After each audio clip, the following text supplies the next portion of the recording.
हमारे पास सात्विक तांत्रिक विद्या है, और जो दूसरे समाज से या दूसरी परंपरा से हैं उनके पास तामसिक विद्या ज्यादा है, और वो उच्चाटन करते हैं, परेशान करते हैं, किसी के पकड़ में नहीं आए, प्रशासन डॉक्टरों के पकड़ में नहीं आएगा कि मर कैसे रहे। प्रतिदिन 8-9 व्यक्ति मरते थे मैलू के अंदर, तकरीबन 90 से 100 व्यक्ति गए, तब धर्मपुर जी को ले गए, और धर्मपुर जी को ले जाकर कहा बाप जी ने सुबह प्रातः काल जाकर के शमशान भूमि के अंदर अपने योग बल से धूप दिया, और वापिस एकदम पसीना पसीना हुए आए। द्वारकादास जी सेठ के घर में आसन था, चादर ओढ़ के बैठे कि कोई भी मुझे स्पर्श मत करना जब तक मैं नहीं कहूं। घंटा भर बैठे रहे, 1.5 घंटा बैठे, इतने में ढाड़िया में से एक भक्त आया, उसने जबरदस्त नमस्कार करने के बहाने, और होनी थी कोई स्पर्श करते, बाप जी ने कहा अब आप में से कोई नहीं मरेगा, मुझे अभी समाधि लेनी पड़ेगी। ऐसे धर्मपुर जी ने समाधि ली। उसके बाद मोहनपुर जी महाराज, सब जानते, मैंने पहले भी चमत्कार बता दिए कि उस सिद्ध पुरुष को समझना, जो भाग्यशाली वो समझ गए, वो ना किसी प्रकार के थे, उनका प्रकार एक शंकर का रूप था, इसलिए आजकल हम मालानी के महादेव से उनको पुकारते हैं। तो 2 रूप रखते थे, बाल रूप आपने देखा हो, बच्चे जैसी बातें, बच्चे जैसी गतिविधियां करते थे, और विकराल रूप रखते थे, तब वो दूसरा रूप रखते थे। मुझे सौभाग्य मिला कि मैं 5 वर्ष से लेकर के 50 वर्ष तक महाराज जी के साथ रहा हूं, और मां की तरह पाला, पिता की तरह संरक्षण दिया, और गुरु की तरह आशीर्वाद दिया, ये बांधा दिया, गादी दी, और अपने कुछ ज्ञान था वो भी दिया। तो मैं परम सौभाग्यशाली मानता हूं, मैं मोहनपुर जी का एक महान कृपा पात्र हूं। उस परंपरा का मैं एक बात कह के मेरी बात पूरी कर, कोई महिमा मंडित नहीं कर रहा हूं। वास्तविकता ये कि नास्तिकवाद खत्म होना चाहिए। वास्तविकता ये कि हमारी विद्या, हमारी परंपरा, जो सनातन परंपरा पूरे विश्व का गुरु था, उसको स्वीकारोक्ति करवानी पड़ेगी। हम महान हैं, हम श्रेष्ठ हैं, इसमें कोई दो राय नहीं है, परंतु हमें स्वीकार करना पड़ेगा कि हमारा धर्म श्रेष्ठ है, हमारे संस्कार श्रेष्ठ हैं, हमारे संत श्रेष्ठ हैं, हमारी परंपराएं श्रेष्ठ हैं। ये घरों में से निकलनी नहीं चाहिए, ये हमारी पीड़ा है, ये हमारा जन्म सिद्ध अधिकार भी है, और ये हमारा काम भी है। अंत में एक बात स्पष्टीकरण करूंगा। मैं आया अध्ययन करने के लिए, बालकाल में रहा, मुझे जगरामपुर जी का पूर्ण रूप से संरक्षण मिला। बाल्यकाल में बाप जी इतना नहीं संभाल पाते थे जितना जगरामपुर जी संभालते थे। मेरे खाने पीने की, कपड़े की जो आप शुल्क होता था, आचार्य जी बिराजे उस समय भेजना। आचार्य जी एक संस्मरण में जरूर सुनाना चाहूंगा आपके चरणों में।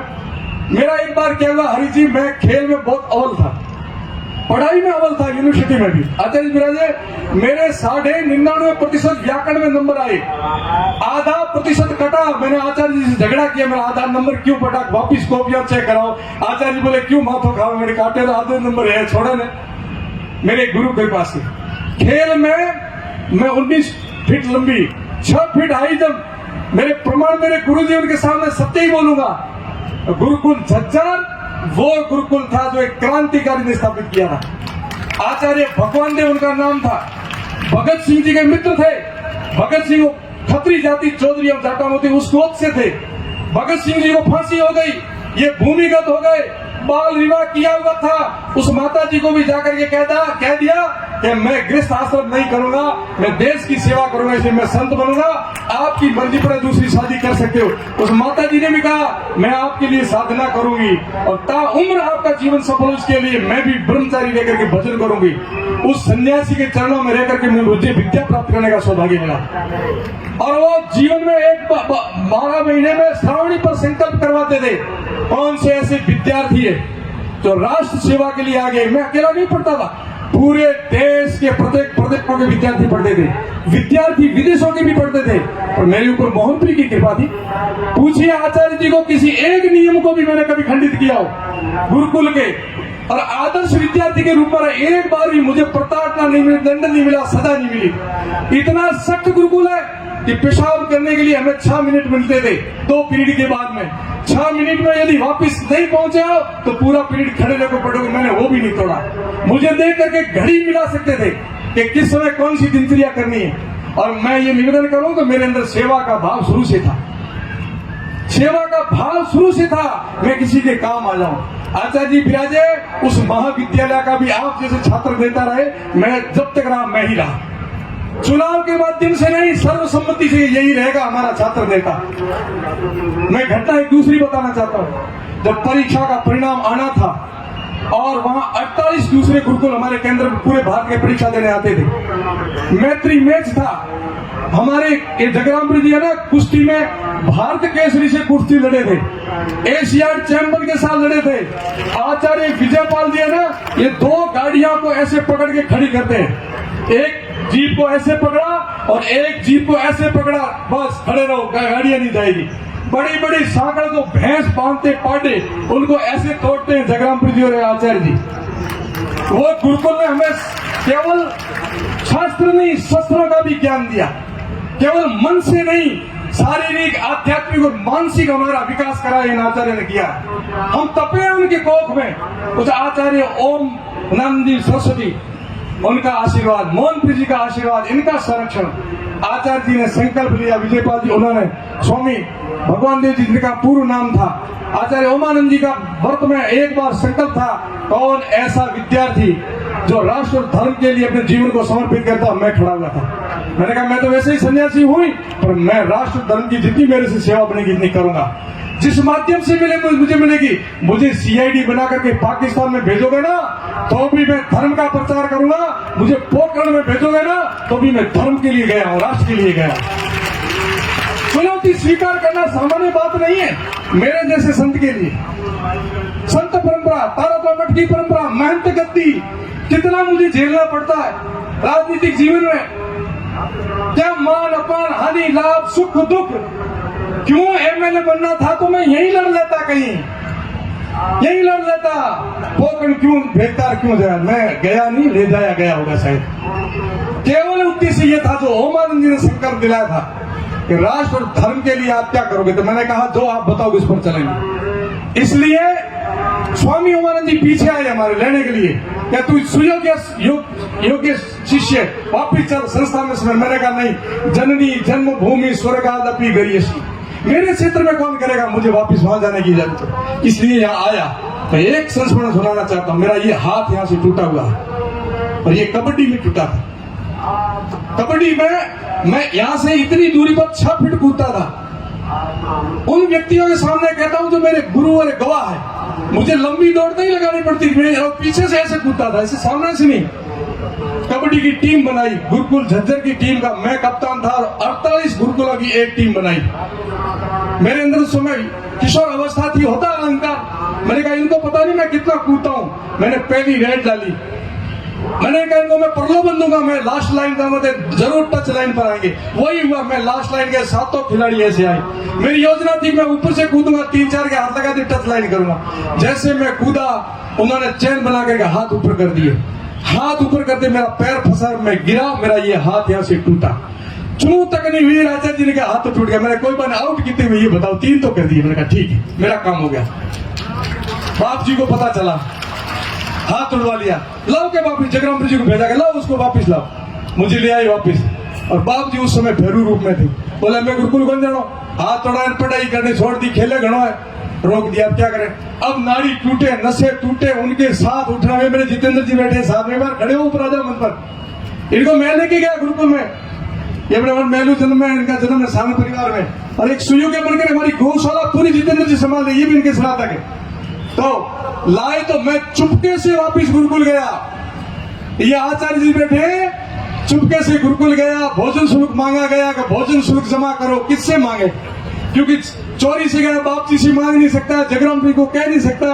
आचार्य जी का विजन्मा तो करना पड़ेगा। मैंने कहा आचार्य जी अपना रसोईया होशियार सिंह छुट्टी गया हुआ, मुझे रसोईया बना दो आप। मैंने 3 महीने तक उन विद्यार्थियों के आचार्य की 1500 के स्टाफ की रोटियां बनाई, और रोटियां बना करके वो वाह मेरा आशीर्वाद दिया कि बहुत बढ़िया विद्यार्थी, बहुत कर्मठ है। इतने में होशियार सिंह जी आ गया, वो होगी जगह पूर्ति होगी, अब क्या करें। इतने में दीपू पाली जो गाय चराता था वो चला गया। मैंने कहा आचार्य जी अब गाय चराने भेज दो, और गाय चराते चराते मैंने अष्टाध्यायी याद कर ली थी, और मेरा वहां भाग्योदय हुआ।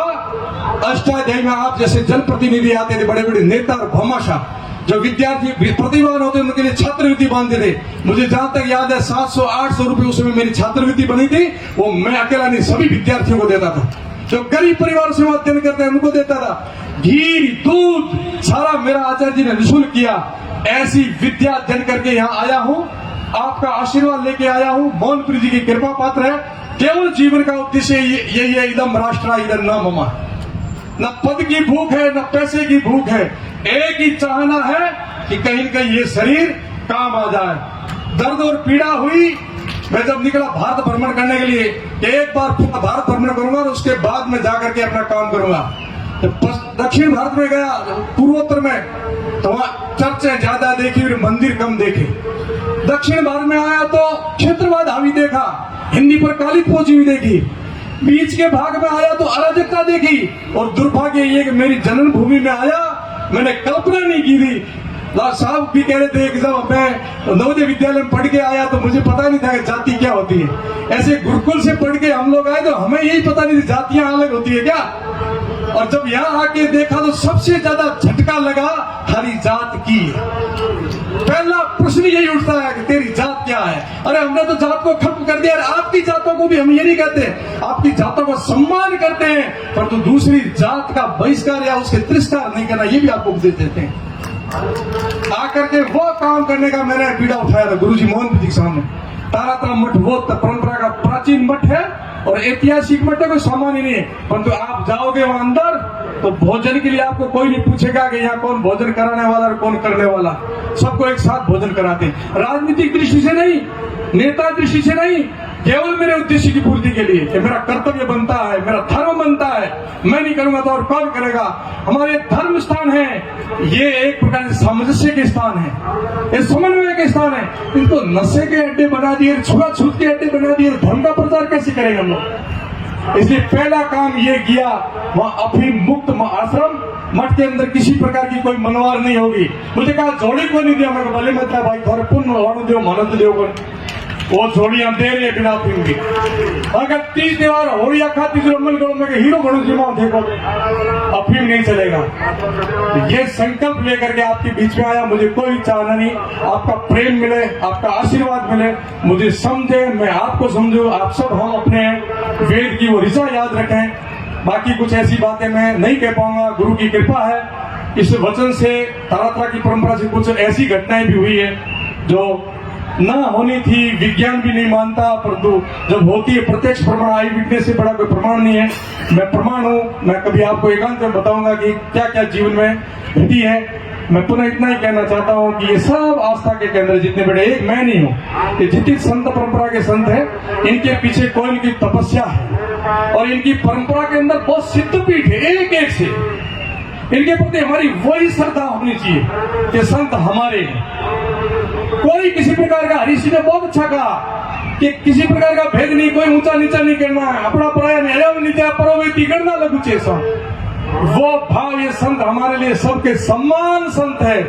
और हिंदू धर्म के अंदर वो संदेश देना है कि संत को जात में नहीं बांधना, देवता को भी जात में नहीं बांधना। देवता हमारे सबके हैं और साधु भी हम सबके हैं। तब हमारे धर्म की ध्वजा को हम पुनः ले जाएंगे।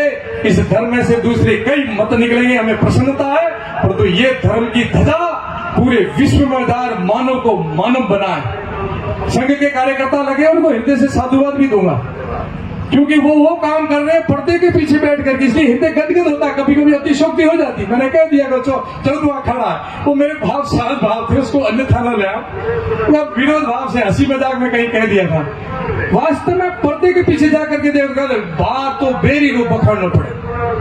संघ जो काम कर रहा है राष्ट्र और धर्म के लिए, हम सब लोग जानते हैं। इस भंडारे को सफल करने में, भंडारे को सफल करने की बात कहूंगा, भंडारे को सफल करने के अंदर ये आयोजन हो रहा है। माननीय मंत्री जी, माननीय हरीश जी, 300 स्वयंसेवक आए हुए और किसी प्रकार की चाहना नहीं है और पूरी संपूर्ण जो सुव्यवस्थित व्यवस्था है, इसके लिए मैं कहूंगा एक बार तालियां बजा करें, अभिवंदन तो करें उनका। और जो व्यक्ति जिला प्रचार के रूप में है, उसका परिचय मैं बताऊंगा, जबकि उन्होंने बहुत मना किया मत बताना। वो 5 बहनों के एक भाई है, 5 बहनों पर इकलौते भाई। डिग्री क्या? BLL, MCOM, LM, LLM और CA होते हुए नौकरी नहीं की उन्होंने कहा कि मैं जितनी बनेगी मैं समाज और धर्म की सेवा करूंगा, इसलिए उनके लिए भी तालियां बजाना कहूंगा। नंदलाल जी बाबा जी बहुत बुजुर्ग है, संत जैसा वेश रखते हैं, हमारे अंदर बैठ जाते हैं। अल्लाह ना बैठ पूजा मत देते मैं थे मोरा 14 खाने महामंडल से लिफाफा ले लिया, फिर दे दिया कहने गरीब ने। ये विषय यो था। कुल मिलाकर के मैं आप सबका सम्मान करता हूँ, आप हमारे अपने हैं और उन स्मृतियों में जाएंगे जो राजनीतिक से पहले हमारा जीवन था। आइए हम मिलकर के क्षेत्र के अंदर एक राजनीति से ऊपर उठ करके हमारे क्षेत्र के समाज के बारे में